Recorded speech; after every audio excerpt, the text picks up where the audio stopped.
Bom, vamos dar início aos experimentos da prática 2 de instrumentação, medidas e instalações elétricas. No primeiro experimento, eu tenho uma fonte de tensão senoidal de 220 RMS e uma tensão no multímetro de 220 volts.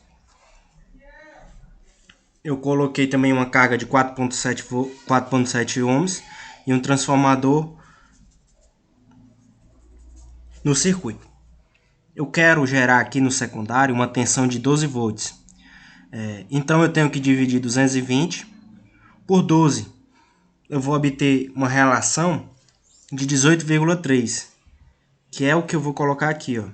No primário eu coloquei 183 e no secundário eu coloquei 10. Se eu dividir esses valores vai dar aproximadamente 183, que é o valor que eu quero aqui, a taxa para gerar 12 volts na saída. Aqui é a minha corrente e aqui a minha resistência. Nesse circuito, o que eu tenho que ver é a relação linear que a minha resistência tem em relação a tensão versus corrente. Se eu tiver eu tendo a minha relação tensão versus corrente, o meu gráfico é equivalente à minha resistência. Então a minha resistência acima, aqui no meu resistor, ela é um resistor ômico. Ele gera uma resistência ômica. Ela tem a tendência linear. No circuito 2, eu tenho uma fonte de tensão senoidal e uma lâmpada em série. Eu coloquei um multímetro na saída da fonte de tensão e um amperímetro para medir a corrente no circuito. Aqui, a gente tem que notar uma coisa. Ele pede no experimento para a gente fazer a potência proporcional à tensão. O que seria essa potência proporcional à tensão? Como para o valor de 220 volts, a potência da lâmpada que eu escolhi é 60 watts. Para o de 110 volts, eu vou ter que dividir 110 por 220 vezes 60, que é a potência da lâmpada, que eu obtenho uma potência proporcional à tensão. Do mesmo jeito para 150 volts, que eu obtenho 40,9, e para 80 volts, que eu obtenho 21,81 watts. Daí, com esses valores, eu posso saber a resistência da lâmpada para cada valor de tensão. Para o valor de 80, ao quadrado dividido pelo valor da potência que eu descobri, para o valor de 110, para o valor de 150 e para o valor de 220. Esses valores aqui de resistência eu anoto na tabela.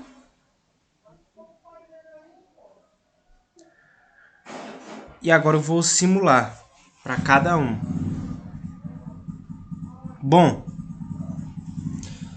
aqui eu só simulei para o de 80. Mas no caso, você vai variando. Aqui para 110, o máximo rated voltage. Quando aqui for 110, aqui na fonte eu também mudo para 110. E eu aplicando aqui o valor de 110, eu vou ter que colocar aqui o valor de 30, que é a potência que eu descobri para 30. A potência de 30 watts é para o valor de 110. Então, eu vou substituindo esses valores. 110, aqui 110 aqui, coloco a potência e simulo. Para 150, coloco a 150 aqui, a potência que eu encontrei e a tensão de 150 aqui, simulo. E para o 220 a mesma coisa. E eu tenho esses esquemáticos aqui. que é o esquemático de 220. Aqui o de 150. Aqui o de 110. E aqui o de 80. O que eu noto é que existe valores de corrente medidos pelo amperímetro quase iguais. São valores muito próximos, variando milesimais no amperímetro. Para valores de tensão saindo da fonte muito diferentes. Então, eu obtenho uma relação não linear entre tensão e corrente. Como se nota aqui, ó, é uma relação não linear. E com essa relação não linear, eu provo que a lâmpada ela não é uma carga ômica. A lâmpada é não ômica. E então, se comparando uma lâmpada e um resistor, uma lâmpada é ômica se comparando uma lâmpada e um resistor, a lâmpada é não ômica e o resistor é ômico. Essa é a principal característica. A gente tem agora o circuito em série, em que eu tenho 3 resistores, uma fonte de tensão sinoidal de 12, um amperímetro na saída da fonte,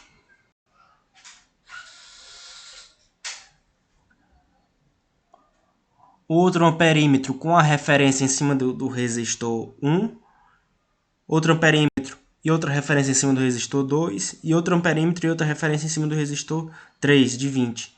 E a corrente vou medir com um amperímetro, troquei, em cima daqui tem um multímetro do resistor 3, em cima do resistor 2 também outro multímetro para saber a tensão, e em cima do resistor 1 também outro multímetro para saber a tensão. Para saber a corrente eu vou medir com um amperímetro a corrente total.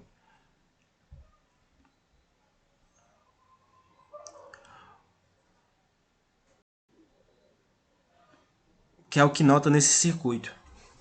Esse circuito eu já simulei.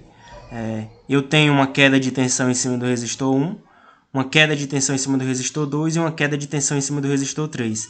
E que se eu somar essas três tensões, ela vai dar 12 volts. Então, o que muda aqui é a tensão em um circuito de resistência em série. Já a corrente é a mesma. Essa mesma corrente aqui passa em cima desses 3 resistores, do resistor 1, do resistor 2 e do resistor 3. Ela não muda, não varia. Então, o que mostra aqui é a lei de Kirchhoff das tensões, em que um circuito em série, em cima de cada componente resistivo, que é o resistor, eu tenho uma queda de tensão, mas não uma queda de corrente. A corrente ela é a mesma, ela não se altera. No resistor em paralelo, no circuito em paralelo, eu tenho agora uma fonte de tensão com 6 volts, RMS, em cima e um circuito em paralelo com uma resistência R1 de 15 e uma resistência R2 de 20.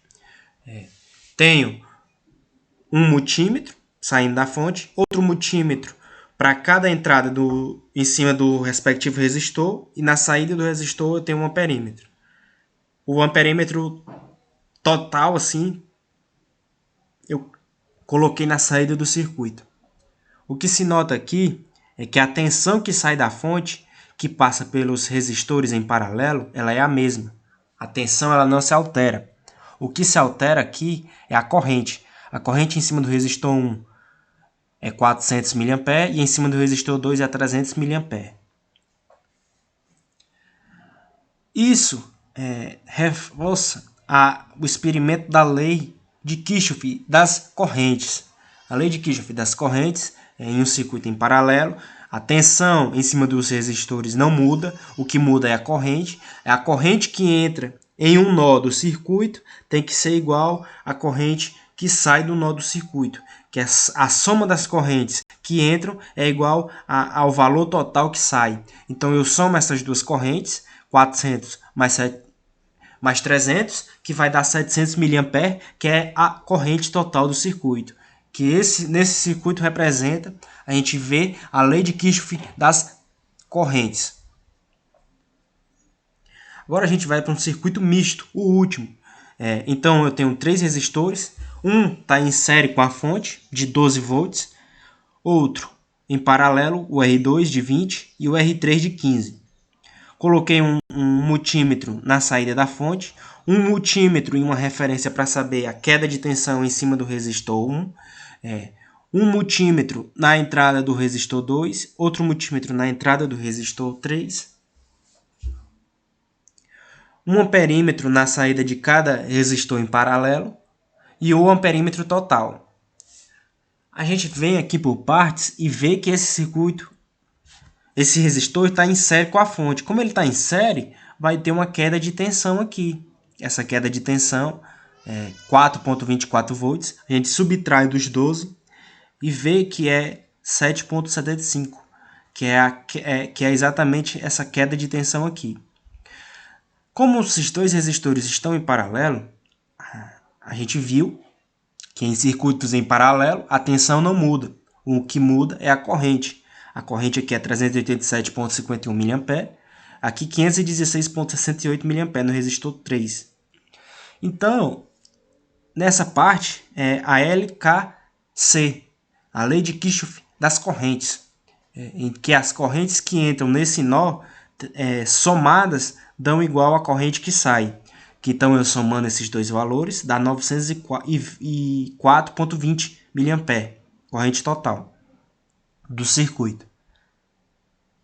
E em cima desse resistor 1, como ele está em série com a fonte, ele está em série, essa daqui é a corrente que passa em cima do resistor 1, a corrente total. Então a gente vê tanto a lei de Kirchhoff das tensões sendo usada aqui em cima do resistor 1, que está em série com a fonte, como a lei de Kirchhoff das correntes, que está sendo aplicada ao resistor 2 e 3, estando eles em paralelo com a fonte. Bom, essa foi a prática de instrumentação, medidas e instalações elétricas com os experimentos devidamente simulados. Até a próxima.